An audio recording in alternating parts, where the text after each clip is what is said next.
Olá, que bom que a audiência está conectada aqui no Júris 360 Lab. Olá, um prazer estar aqui. Hoje a gente vai dar uma olhada mais de perto em decisões recentes e bem importantes do STF, lá do informativo 1136. Isso mesmo, material quente. Vamos fazer um bloco único, explorando 4 temas centrais que passaram pela Corte. Sim?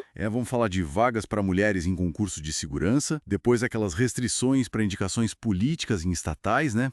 Aham, a lei das estatais. Isso, e também intervenção estadual em municípios e, por fim, um assunto delicado, algemas em adolescentes. Temas bem variados. Bastante. Então, começando por essas ações aí de Sergipe, Roraima, Ceará, sobre os concursos de segurança. A briga era se a lei do estado podia reservar um percentual de vagas só para mulheres e, tipo, barrar elas de competir pelo resto, né? Exatamente. E olha, o plenário foi unânime nisso.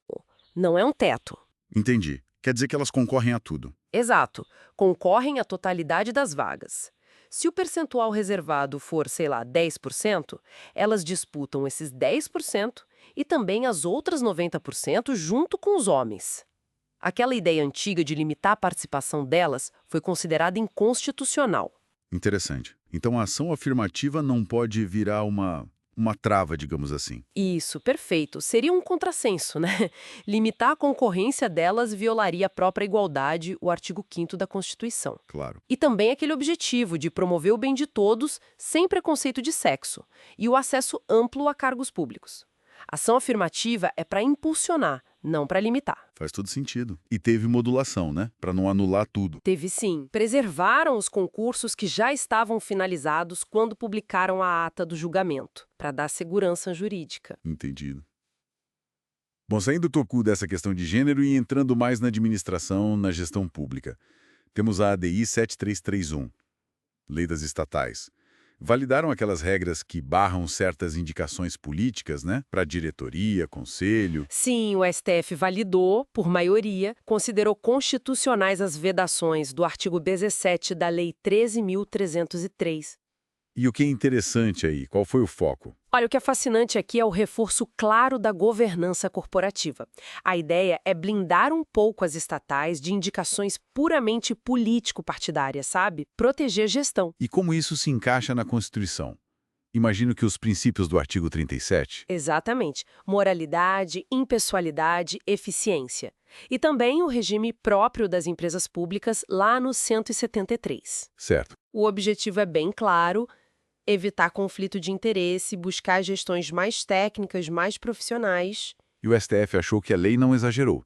que foi proporcional. Entendeu que sim, que estava dentro da margem do legislador, que se alinha com práticas internacionais tipo da OCDE. E que as restrições são razoáveis.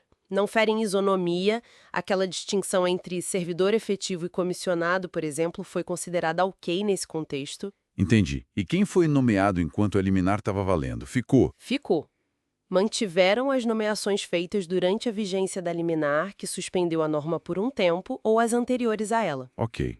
Mudando de novo o foco, agora para a federação. ADI 7.369.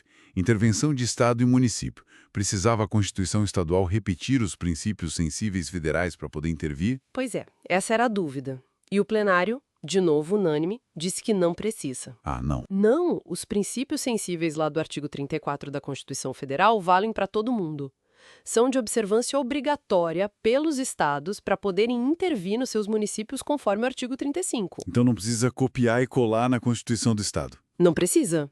E um ponto importante, o Estado não pode nem inventar novas hipóteses de intervenção, nem reduzir as que já estão na Constituição Federal. O modelo é federal. Ou seja, a intervenção continua sendo algo muito excepcional, né? Excepcionalíssimo. A regra é a autonomia do município, claro. A intervenção é a medida drástica para garantir o equilíbrio federativo, o cumprimento de regras essenciais. Por isso, a norma lá de Mato Grosso foi considerada constitucional. Certo. E para fechar, a reclamação 61.886. Uso de algemas em adolescentes. Sempre um tema tenso, né?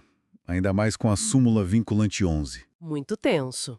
E olha que curioso, a primeira turma, não deu provimento à reclamação naquele caso específico, achou que o uso ali foi justificado, Ué? mas, e aqui está o ponto-chave, eles aproveitaram para fixar condições adicionais e obrigatórias para o uso de algemas em menores.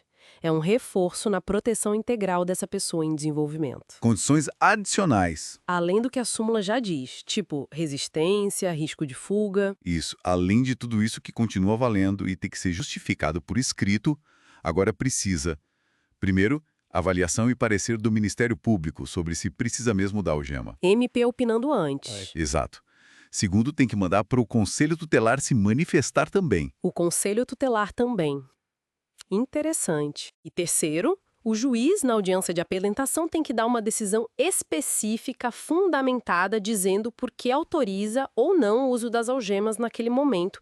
E, claro, seguir os procedimentos do ECA para o encaminhamento. Nossa, bem mais etapas. Uma proteção bem mais robusta, então. Sem dúvida. Reforça muito a excepcionalidade. Bom, então para a gente amarrar tudo, o STF reforçou a igualdade de gênero no acesso a cargos, né? Sim, Buscou mais moralidade mais técnica na gestão das estatais. também. Reafirmou a estrutura federativa ali na questão da intervenção. Isso. E, por fim, adicionou camadas de proteção para adolescentes em conflito com a lei. Um resumo perfeito. Fica aquela reflexão, né?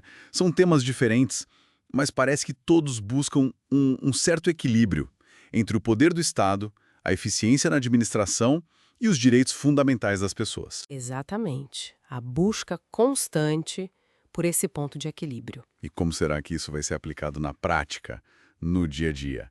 É algo para a gente continuar acompanhando, né? Com certeza, observar os desdobramentos. Bom, queremos agradecer demais a companhia de todos aqui no Juris 360 Lab. Muito obrigada pela atenção. Se essa nossa conversa foi útil, considere se inscrever no canal, deixar aquele like. Ajuda bastante a gente. Isso aí. Até a próxima. Até